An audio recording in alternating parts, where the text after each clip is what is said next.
नमो अरिहन्ताणं नमो सिद्धाणं नमो आयर्याणं नमो उज्जायाणं नमो लोये सव्वसाहूणं एषो पञ्चनमुक्कारो सब्बपावप्पणासनो मङ्गलाणं च सव्वेसिं पडमं हवै मङ्गलं मङ्गलं भगवान् वीरो मङ्गलं गौतमप्रभु मङ्गलं स्थूलभद्राद्या जैनधर्मोऽस्तु मङ्गलम् अज्ञानतिमिरान्धानां ज्ञानाञ्जनशलाकया नेत्र उन्मीलितं येन तस्मै श्रीगुरवे नमः।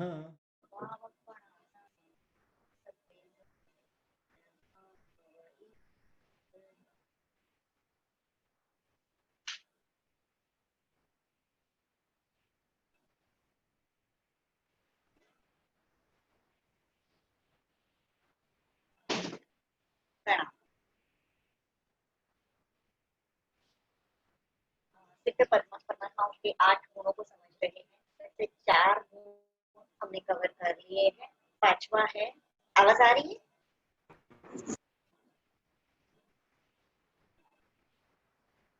5वां गुण है 5वां कर्म, सॉरी 5वां कर्म है आयुष्य कर्म, जिसको हम अब आज समझेंगे। आयुष्य कर्म क्या है? हमारी आत्मा तो अविनाशी है, लेकिन फिर भी जन्म लेना पड़ता है। ये आत्मा के ऊपर एक बहुत बड़ा कलंक है। जन्म लेना पड़ता है वहां तक ठीक है, लेकिन क्या कोई कुत्ते बिल्ली के भव में जाना चाहेगा? कोई नरक में जाना चाहेगा? नहीं। तो ऐसा बिना इच्छा वाला जन्म लेना पड़ता है। ये दूसरा कलंक है आत्मा के ऊपर।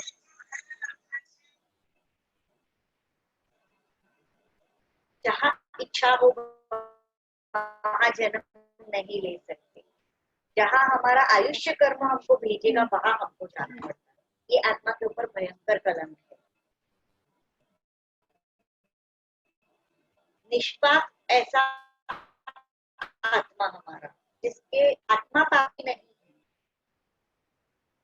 लेकिन ऐसे आत्मा को भी जो भी भव मिले उस भव में जाके पापमय जीवन जीना पड़ता है, पाप करने पड़ते। तो ये क्या है? आत्मा के ऊपर और एक कलम के पाप वाला जीवन जीना पड़ता है। उसके बाद शरीर धारण करना पड़ता है आत्मा को। शरीर धारण किया इसलिए मरना पड़ता है।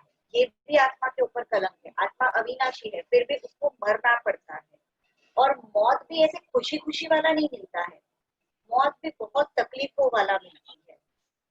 तो आत्मा के ऊपर कितने कलम गिने हमने अभी अभी? 6 कलम। एक तो जन्म लेना पड़ता है, वो जन्म वापस इच्छा के बिना वाला होता है। उसको जीवन जीना पड़ता है, वो जीवन वापस पाप वाला होता है। उसको मरना पड़ता है और वो मौत भयानक तकलीफ वाली होती है। अब ये इच्छा के बिना का जन्म लेना पड़ता है। ये काम कौन करवाता है हमारे पास? आयुष्य कर्म। जन्म लेने के बाद चाहे कितनी भी मरने की इच्छा हो, लेकिन उस जीवन में जकड़ के रखने का काम आयुष्य कर्म करता है। कितना भी जीने की इच्छा हो, मरना कोई नहीं चाहता है। नरक के जीव छोड़ दो, ताकि मरना कोई नहीं चाहता, लेकिन फिर भी आत्मा को वहां पे मरना पड़ता है। शरीर छोड़ के कहीं और जाना पड़ता है। पूरी जिंदगी हमने जो ये सुख वाला सब कुछ खड़ा किया है, हमारी प्रॉपर्टी, हमारे बच्चे, हमारा पति, हमारी फैमिली, ये पैसा, सब कुछ छोड़ के एक दिन हमको खाली हाथ यहाँ से जाना पड़ता है। ये काम हमसे आयुष्य कर्म करवाता है। आसोवद अमावस का दिन था और उस रात, आसोवद अमावस की रात, प्रभु वीर लास्ट की 16 प्रहर की देशना पूरी करके जब निर्वाण काल नजदीक आया देखा, तो वो अपनी आत्मरमणता में चले गए। उस वक्त इंद्र 2 हाथ जोड़ के परमात्मा को विनती करते हैं कि हे भगवान, आप आपका आयुष्य एक क्षण के लिए बढ़ा दो, जिससे कि जो भस्म ग्रह आया है उसके ऊपर आपकी नजर पड़ेगी तो उसका प्रभाव कम हो जाएगा, वरना ये जिन शासक के ऊपर बहुत खराब प्रभाव पड़ने वाला है ये भस्म।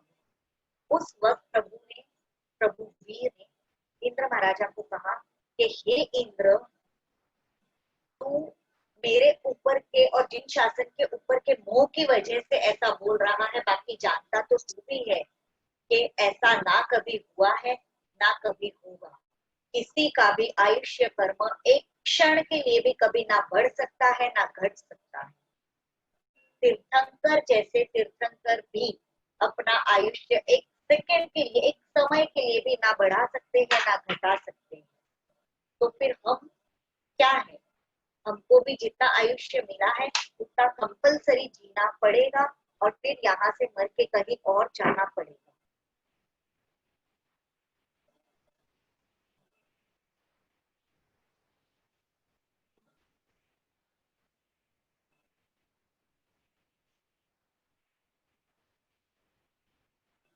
आयुष्य कर्म 4 प्रकार के हैं। देवलोक में उत्पन्न करके देव जीवन बिताने पे मजबूर करता है, वो है देव आयुष्य कर्म। मनुष्य मानव का देह धारण करके मनुष्य जन्म में जीना पड़े, वो है मनुष्य आयुष्य कर्म। कुत्ते, बिल्ली, लायन, टाइगर ये सब बन के, वनस्पति वगैरह बन के जीना पड़ता है, वो है तिर्यंच आयुष्य कर्म। और नरक में उत्पन्न कराता है, वो है नरक आयुष्य कर्म। नरक का आयुष्य कैसे बनता है? रौद्र ध्यान करने से नरक का आयुष्य बनता है।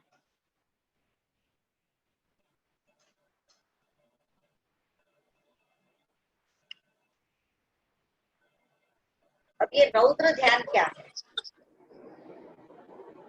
महाआरम, महापरिग्रह, कत्ल खाने चलाना, अनंत काय मतलब कंदमूल का भक्षण करना, रात्रि भोजन करना, अभक्ष्य खाना, ये सब नरक आयुष्य बांधने के रीजंस है। उसमें भी 4 प्रकार है। एक है हिंसानुबंधी, मतलब जो हम कत्ल खाने वगैरह चलाते हैं ना, उसको बोलेंगे हिंसानुबंधी, जिसमें तीव्र परिणाम होंगे, भया इंटेंसली हम लोग सोचेंगे कि किसी को मारना है। जैसे कईयों का है ना, सास बहू का नहीं पटता है, तो एक दूसरे के बारे में ऐसा ख्याल आता है कि ये मर जाए तो अच्छा हो यार। तो ये किसी को जो मारने का भाव आता है, वो है हिंसानुबंधी रौद्र ध्यान। सतत उसका ही विचार मारने का। जैसे काल सौरिक कसाई था प्रभु वीर के टाइम पे, उसको एक सूखे कुएं के अंदर डाल दिया था, क्योंकि श्रेणिक महाराजा को नरक होने वाली है।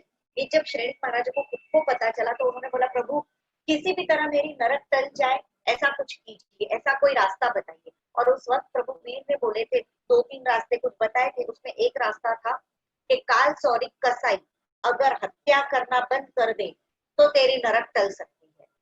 प्रभु वीर को पता था ये इम्पॉसिबल है, तो श्रेणिक महाराजा ने काल सौरिक कसाई को पकड़ के एक सूखे कुएं में डाल दिया और 24 घंटा डाल दिया। भगवान ने कहा था एक दिन के लिए वो अगर हिंसा बंद कर देना तो तेरी नरक टल सकती है। उस वक्त भी उसके परिणाम कितने खराब होंगे, उसके भाव कितने खराब होंगे, वो सोचिए कि उसने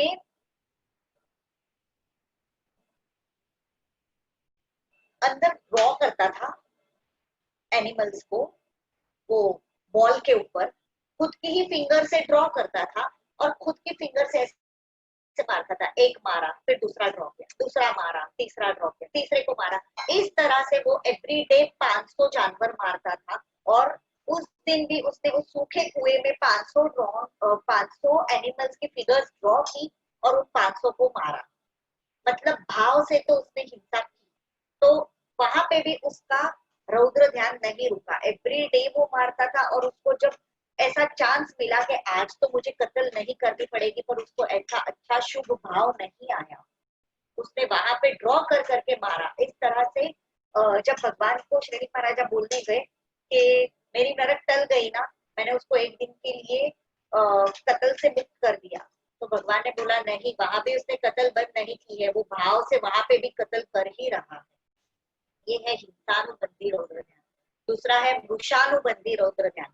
सतत कंटिन्यूअसली झूठ बोलने के जो विचार आते हैं, हम लोग कुछ काम गलत कर लेते हैं, तो वो गलत काम को छिपाने के लिए हमारे अंदर जो प्लानिंग चलता है उसको बोलते हैं मृषानुबंधी रौद्र ध्यान। कि झूठ बोल बोल के कैसे उस बात को ढका जाए। एक झूठ, अगर ये पकड़ा गया तो इसके बाद मुझे ये सवाल पूछा तो मैं ये जवाब दूंगा, ये सवाल पूछा तो ये जवाब दूंगा। इस तरह की जो सोच है वो वृषानुबंधी रौद्र ध्यान है, उससे नरक का आयुष्य बनता है। तीसरा है सेयानुबंधी, चोरी करने की तीव्र विचारना, किस प्रकार से चोरी की जाए ये सोच, इसको बोलेंगे सेयानुबंधी मूषावाद। ये भी नरक आयुष्य बांधने का रीजन है। चौथा है संरक्षणानुबंधी रौद्र ध्यान। अब इसमें क्या होता है, हमारे पास बहुत सारी प्रॉपर्टी है, बहुत सारा पैसा है, उसको संभालने का किस तरह से, ये है संरक्षणानुबंधी। इनकम टैक्स से कैसे बचा जाए, सेल्स टैक्स से, एक्साइज से किस प्रकार से बचा जाए, और हमारा जो परिग्रह है उसका संरक्षण कैसे किया जाए, उसको कैसे सेफली हमारे पास रखा जाए, ये जो सोच होती है इसको बोलते हैं संरक्षणानुबंधी रौद्र ध्यान। मम्मण सेठ इस प्रकार का रौद्र ध्यान करके जो उनके पास संपत्ति थी उसको संभालने का, उसको बचाने के लिए वो, पता है ना, मैंने बताया था चौड़े खाता था, चौड़े, और तेल पीता था। उसने कभी ढंग का फूड नहीं खाया है इतना पैसा होने के बावजूद। तो ये है संरक्षणानुबंधी रौद्र ध्यान। ये नरक गति में जाने के 4 रीजन है। थर्ड वन वॉज तिर्यंच आयुष्य कर्म। गोपाल जी तीसरा वाला था तिर्यंच आयुष्य कर्म।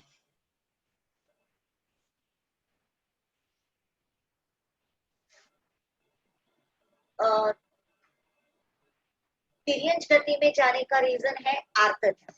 अब ये आर्त ध्यान वापस 4 प्रकार के हैं। बेसिकली आर्त ध्यान का मैंने समझाया था, जो माया करता है, कपट करता है, असत्य बोलता है, झूठ बोलता है, वो आर्त ध्यान गिना जाता है। अब ये आर्त ध्यान के 4 प्रकार है। इष्ट वियोग आर्त ध्यान। इष्ट वियोग मतलब मैंने समझाई थी ये चीजें, जब हमने माया का टॉपिक लिया था ना, उसमें ये चीजें आई थी कि हमको जो अच्छा लगता है, वो व्यक्ति हो या वस्तु हो, कोई इंसान हो या कोई थिंग हो, कोई ऑब्जेक्ट हो, हमारी पसंद की चीज है, वो हमसे दूर ना चला जाए, उसका हमसे वियोग ना हो जाए, वो हमसे छूट ना जाए, इसका ध्यान रखना, इसका चिंतन करना, उसको बोलते हैं इष्ट वियोग आर्त ध्यान। इष्ट मतलब जो अच्छा लगता है, उसका वियोग ना हो, उसका ध्यान करना, उसको बोलेंगे इष्ट वियोग आर्त ध्यान। दूसरा है अनिष्ट संयोग, जो पसंद नहीं है उसका संयोग होना, वो मिल जाना। अब कोई व्यक्ति हो, कोई वस्तु हो, सास बहू हो, देरानी जेठानी हो, दूसरा पर्सन पसंद नहीं आ रहा है, चाहे कोई फ्रेंड हो, चाहे कोई घर की व्यक्ति हो, मुझे वो इंसान पसंद नहीं है और वो इंसान मेरे साथ 15 दिन रहने आ रहा है, या मुझे महीना 2 महीना उसके साथ बिताना है, तो ये अनिष्ट संयोग वाला आर्त ध्यान है। जब उसके बारे में हम सोचते हैं कि ये नहीं चाहिए, ये नहीं चाहिए, तो इसको बोलेंगे अनिष्ट संयोग वाला, वो कब मेरे से दूर हो जाए, इस प्रकार की जो सोच है वो अनिष्ट संयोग। तीसरा है चिंता, शरीर में रोग हो जाए। તનીના ફોનમાં મોકલું છું, જો તનીનો આપી દે. शरीर में कोई बीमारी हो जाए तो उसकी चिंता। अब जैसे मुझे पूरा हेडेक होता है तो मैं सोचती हूँ ये हेडेक कब ठीक हो जाए, ये हेडेक कब ठीक हो जाए, तो ये रोग का चिंतन करने वाला आर्त ध्यान। तो ये भी आर्त ध्यान है जिससे तिर्यंच गति बनती है। और चौथा है अग्रशोच आर्त ध्यान। अग्रशोच मतलब भविष्य, फ्यूचर के बारे में सोचना। हम लोग फ्यूचर के बारे में बहुत प्लानिंग करते हैं। कहीं घूमने जाना हो तो 4 महीने पहले से, 6 महीने पहले से उसकी प्लानिंग शुरू हो जाती है।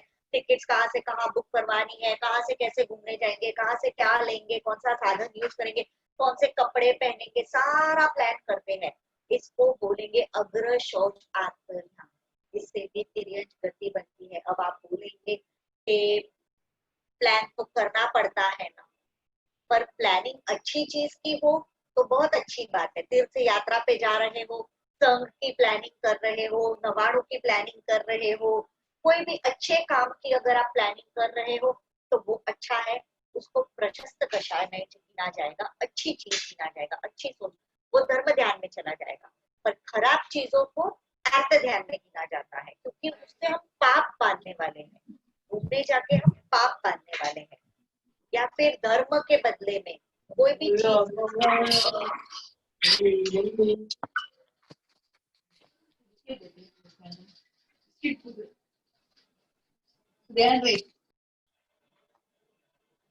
लोग जब धर्म करते हैं, कुछ भी बड़ी बड़ी तपस्याएं वगैरह करते हैं, तो उसके बदले में जो नियाणा करते हैं कि इसके बदले मुझे ये मिलो, कई बार बाधाएं रखते हैं कि ऐसा हो गया तो ऐसा करेंगे, ये सब आर्त ध्यान में आता है, ऐसा नहीं करना चाहिए। लोग नियाणा भी करते हैं कि अगले भव में मुझे, हाँ ये हो सकता है कि हम रोज भगवान से प्रार्थना करें कि अगला भव मुझे महाविद्य क्षेत्र में मिले, सिमंदर स्वामी के पास, और वहां पे मैं दीक्षा लूं और वहां से मोक्ष में जाऊं, ऐसी प्रार्थना कर सकते हैं। लेकिन नियाणा जो करते हैं कि यहाँ से मुझे ये मिले वो मिले, वो गलत है। कि अगले भव में मुझे भी अच्छा रूप मिले, मुझे भी पैसा ज्यादा मिले, तो ये सब आर्त ध्यान है।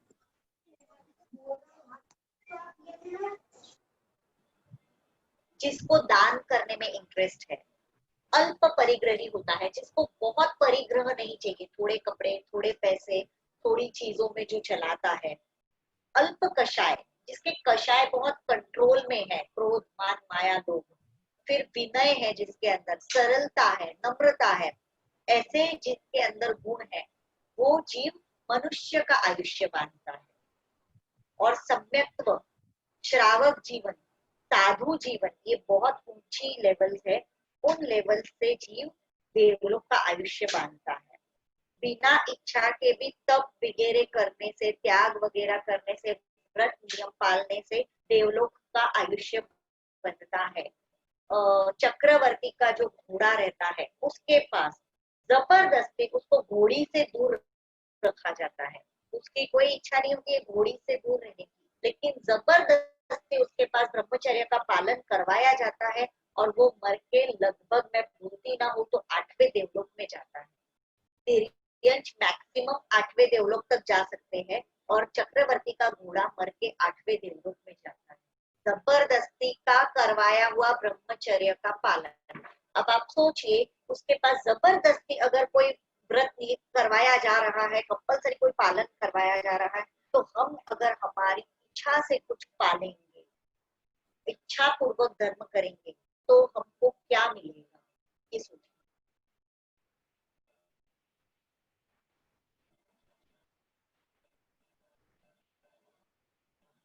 अब बांधे हुए आयुष्य का कम करने में भी कुछ लिमिट बनते हैं, कुछ कारण बनते हैं। आयुष्य कर्म घट नहीं सकता है, कॉन्सेप्ट समझिएगा। आयुष्य कर्म जितना बांधा है उतना भुगतना ही पड़ता है कंपलसरी, लेकिन मौत को नजदीक ला देता है, उसको कहते हैं उपक्रम। और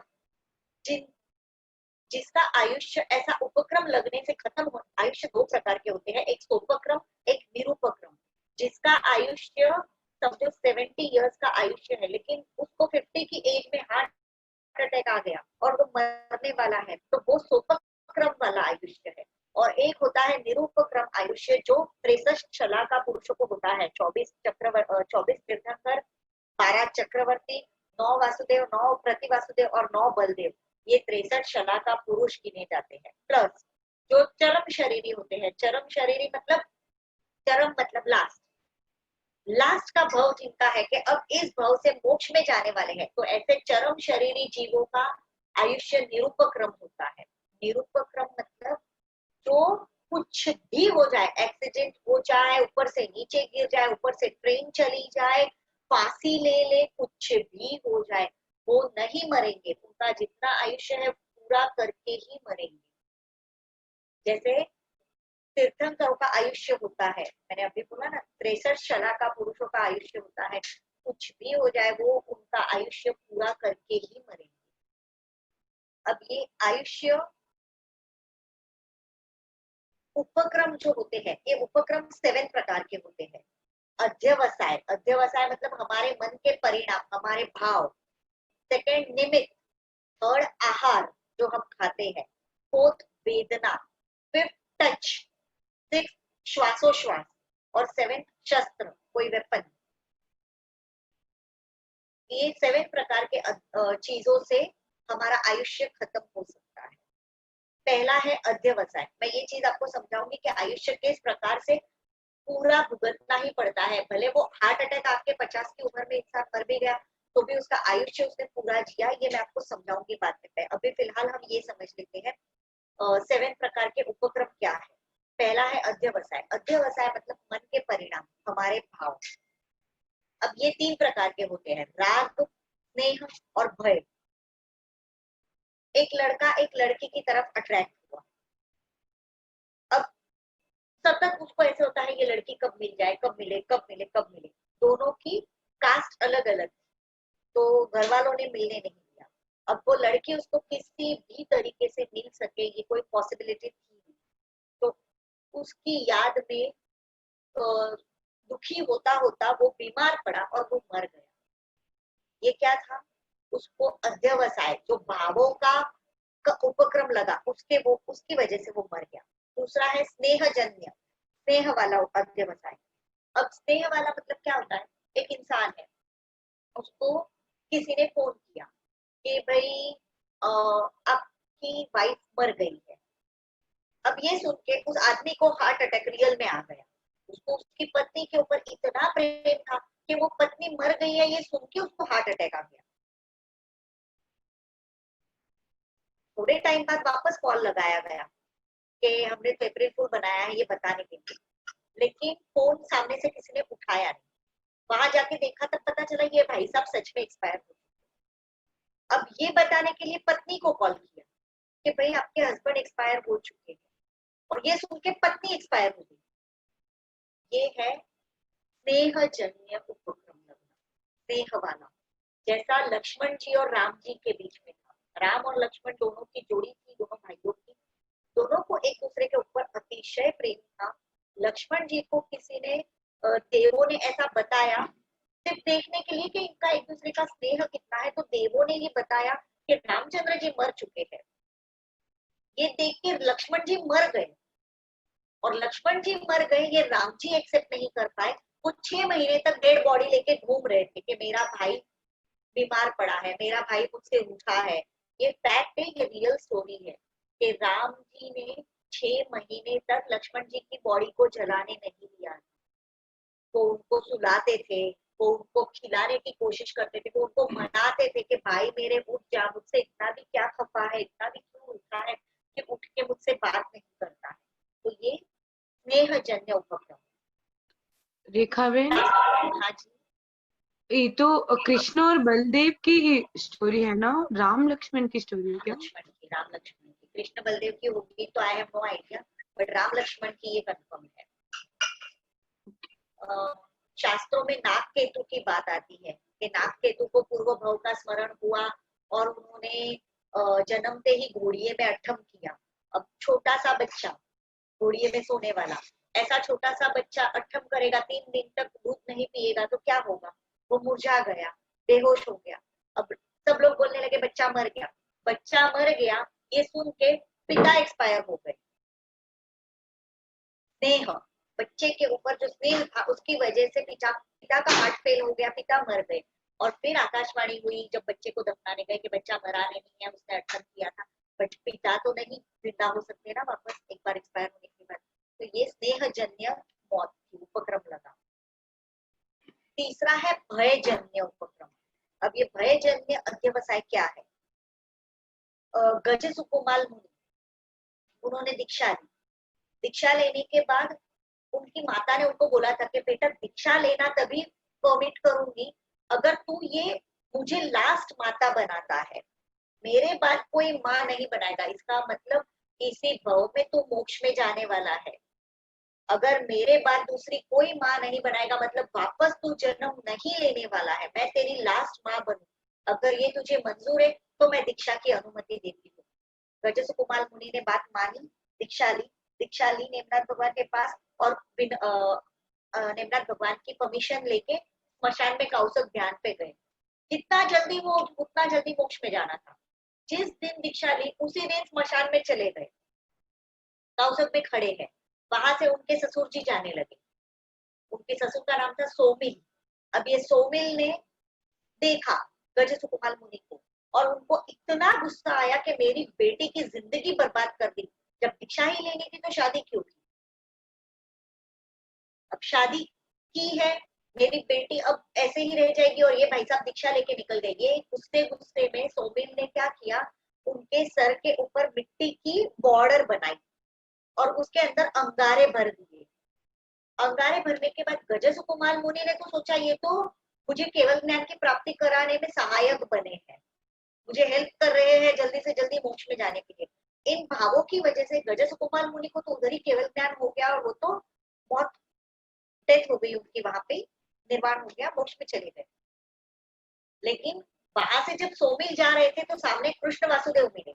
अब कृष्ण वासुदेव को अगर पता चला कि मैंने ऐसा काम किया है तो ये मुझे जिंदा नहीं छोड़ेंगे, ये सोच के उनका हार्ट फेल हो गया, डर की वजह से, भय की वजह से। तो ये डर वाला अध्यवसाय, ये भी डर से भी उपक्रम रखता है जीव को और जीव मर जाता है, उसका आयुष्य वहीं पे खत्म हो जाता है।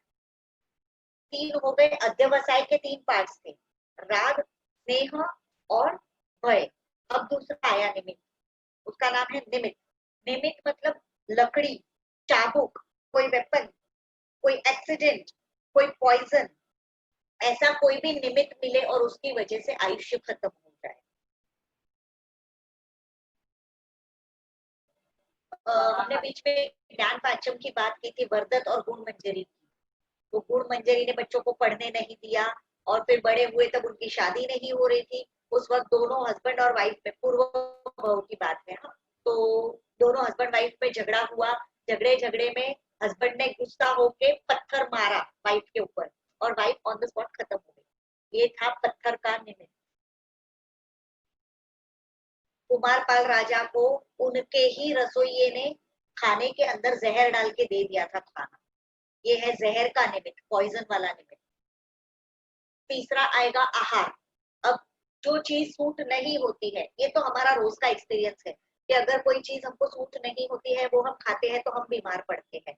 जैसे किसी को गैसेस होते हैं, किसी को एसिडिटी होती है, किसी को कॉन्स्टिपेशन होता है, कुछ भी हो सकता है, सूट नहीं होता है खाना, किसी के सर हेडेक स्टार्ट हो जाता है, कुछ भी हो सकता है। तो ये कई बार ऐसा आहार आ जाता है जिसको हम फूड पॉइजनिंग बोलते हैं। वो अगर डॉक्टर्स ठीक कर पाए तो ठीक है, अदरवाइज फूड पॉइजनिंग से इंसान मर भी सकता है। और मतलब लिमिट से ज्यादा खाना, ये भी मौत का कारण बन सकता है। जैसे संप्रति महाराजा का पूर्व भाव में हुआ था कि उन्होंने भूख की वजह से दीक्षा ली खाने के लिए और फिर दीक्षा लेने के बाद इतना खाया, 3 दिन के भूखे थे और खाना एकदम टेस्टी मिला, तो इतना खाया कि वो उसी रात काल कर गए, लेकिन मतलब खाने की वजह से उनकी मौत हुई। दूसरा होता है अनशन, जो खाना नहीं मिला शरीर को इसलिए डेथ हो जाती है। मतलब कम खाना, ज्यादा खाना, आहार, ये आहार की वजह से डेथ हो जाती है। अर्णिक मुनि ने दीक्षा ली, दीक्षा के बाद किसी ने उनको फंसा के संसार में वापस ला दिया। उनकी माता साध्वी थी, वो उनको ढूंढने आई, ढूंढते ढूंढते उनको अर्णिक मुनि दिखे, वो एक गैलरी में खड़े थे। तो उन्होंने नीचे आए, माता देखी तो माता को वंदन मतलब दर्शन करने वंदन करने के, माता आप यहाँ। तो कि बेटा साधुपना छोड़ के इस प्रकार घर पे आके रहना अच्छा नहीं है, कुल की इज्जत नहीं रहती है, कुल की बेइज्जती हो रही है। तो कि माता जी मैं संयम पाल सकूं इतना सक्षम नहीं हूँ, मैं केपेबल नहीं हूँ कि मैं दीक्षा के कष्ट सहन कर सकूं। तो अर्णिक मुनि की माता ने बोला कोई बात नहीं, नहीं सहन कर सकते कोई बात नहीं, आप अनशन कर लो, अनशन करके जीवन समाप्त कर लो, लेकिन किसी भी प्रकार से घर में वापस आना ये योग्य नहीं है। तो उन्होंने अनशन किया, मतलब शरीर को आहार नहीं दिया और वहां पे खत्म हो गए। चौथा है वेदना। ये तो रोज देखते हैं, हॉस्पिटल्स में जाके देखेंगे तो रोज के कितने ही लोग बीमारियों की वजह से मरते हैं। कैंसर हो गया, ब्रेन हेमरेज हो गया, बड़ी बड़ी बीमारियां, कोरोना हो गया, मर गए। पांचवा है स्पर्श, सांप, बिच्छू, ये लोग जब हमको टच करते हैं तो टच के साथ पॉइजन डालते हैं बॉडी के अंदर और हम मर जाते हैं। सिक्स है श्वासोश्वास, हमारा ब्रीदिंग सिस्टम, जो हम ब्रीद इन करते हैं, ये सबसे ज्यादा जरूरत है जिंदा रहने के लिए इस चीज। जब सांस लेना इंसान बंद कर दे तब उस इंसान की मौत होती है। हम सबको पता है हिमालय की गुफा में वगैरह बहुत बड़े बड़े योगी रहते हैं जो 400 साल तक जिंदा रहते हैं। वो कैसे पॉसिबल है? वो सांस वो लोग सांस की जो गति होती है ना वो स्लो कर देते हैं, तो उनकी सांसें बहुत लंबे समय तक चलती है, इसलिए वो लोग जिंदा रहते हैं इतने लॉन्ग टाइम तक। और जो बहुत फास्ट ब्रीदिंग करते हैं उनकी जिंदगी बहुत जल्दी खत्म हो जाती है। सातवां है पराघात। पराघात मतलब सुसाइड। इन सिंपल वर्ड्स के ट्रेन के नीचे आके मर गया, कोई पॉइजन लेके मर गया, गले में फांसी लेके मर गया, दरिये में डूब गया, ओशन के अंदर, समुद्र के अंदर डुबकी लगा दी। इस प्रकार से बाहर की चीजों से खुद के ऊपर अटैक करना, ये है पराघात। ये सातों ही उपक्रम आयुष्य कम करते हैं हमारा। अब सभी के मन में एक सवाल तो आया ही होगा 100% कि जितना आयुष्य बांध के आए थे तो वो पूरा नहीं, ये सातों उपक्रम लगते हैं साथ में से कोई भी, तो वो आयुष्य पूरा नहीं होता है। आज का 35 मिनट्स ऑलमोस्ट हो चुकी है। मेरे हिसाब से आगे का टॉपिक हम नेक्स्ट सेशन में कवर करेंगे, क्योंकि ये ठीक से समझने जैसा है डिटेल। तो आज का जितना हुआ उसमें किसी को कोई डाउट है?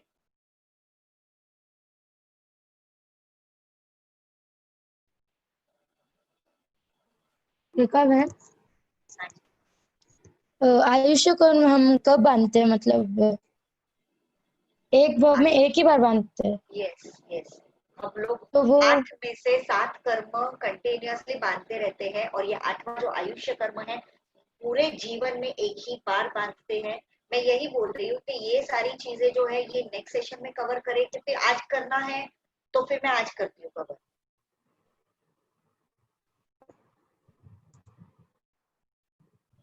तो वो हम इस भाव में बांधते हैं या नेक्स्ट भाव के लिए बांधते हैं? हाँ, नेक्स्ट भाव का आयुष्य इस भाव में बांधते हैं।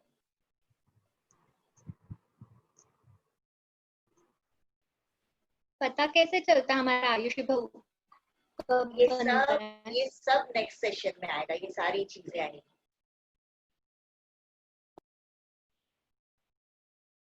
पता तो नहीं चलता है कि आयुष्य कर्म बंधा के नहीं, लेकिन हमको अलर्ट रहना चाहिए, क्योंकि आयुष्य कर्म कभी भी बन सकता है। हमको नहीं पता कि हमारा आयुष्य कब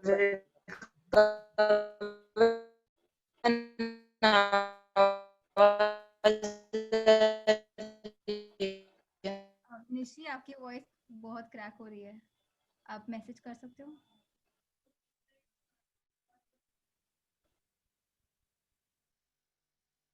रेखा बहन, आवाज आ रही है? बहुत कट कट के आ रही है।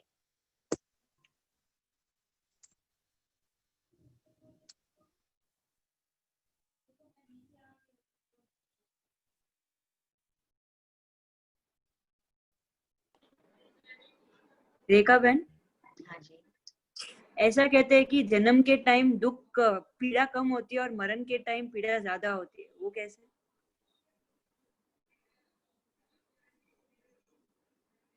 जन्म के टाइम हमारी बॉडी में 3.5 करोड़ रोम राजी है। ये जो होल्स होते हैं ना, ये 3.5 करोड़ है पूरे। तो ये जो निशिता जी, ये सारी चीजें नेक्स्ट सेशन में कवर होगी। ये 3.5 करोड़ जो होल्स है हमारी बॉडी के ऊपर, इनके अंदर एक साथ गरम गरम नीडल्स डाल दी जाए, एक साथ 3.5 करोड़ नीडल्स हमारी बॉडी के अंदर इंसर्ट कर दी जाए, तो जितना पेन होगा वो एक सर्वथा सहु सुखी थाओ, पाप ना कोई आचरो, राग द्वेष ति मुक्त थईने, मोक्ष सुख सहु जगवरो। सर्वमंगल मांगल्यम सर्व कल्याण कारणम, प्रधानम सर्वधर्माणाम, जैनम जयति शासनम।